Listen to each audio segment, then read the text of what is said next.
প্রকৃতির কোলে স্বর্গের মতোই সুন্দর এই ভূমি, যেখানে পাহাড়ের চূড়ায় জমে থাকে বরফ আর উপত্যকায় ফোটে রক্তলাল টিউলিপ। কিন্তু এই সৌন্দর্যের নিচে লুকিয়ে আছে এক অশ্রুভেজা ইতিহাস, কাশ্মীরের রক্ত সীমান্ত। পাকিস্তান আর ভারতের মধ্যে টানটান উত্তেজনার এক অবিনাশী দাগ, যার প্রতিটি ইঞ্চি জুড়ে মিশে আছে লাখো মানুষের আর্তনাদ। 1947 ব্রিটিশ ভারত বিভাজনের রক্তাক্ত ছুরি কেটে দেয় বাংলা, পাঞ্জাব আর কাশ্মীরের হৃদয়ে। স্বাধীনতা মানে তখন শুধুই নতুন পতাকা নয়, মায়ের কোল খালি হওয়া, ভাইকে হারানোর গ্লানি।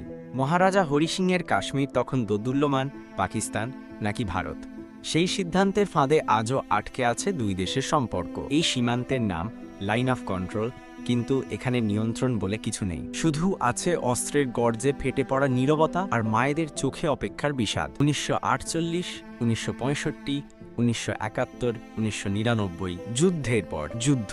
কাশ্মীরি মানুষজনের পরিচয় হয়ে ওঠে শুধুই সীমান্তের মৃত্যুপুরী। এই সীমান্ত শুধু মাটি কাটে না, কাটে পরিবারের বন্ধন।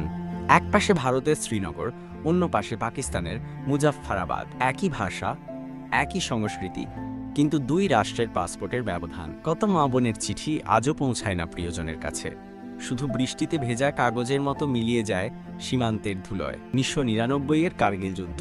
পাহাড়ের চূড়ায় জমে থাকা বরফ গলিয়ে দেয় রক্তের স্রোত। দুই দেশের তরুণ সৈনিকেরা লড়ে যায় শত্রুর জন্য নয়, রাজনীতির জন্য।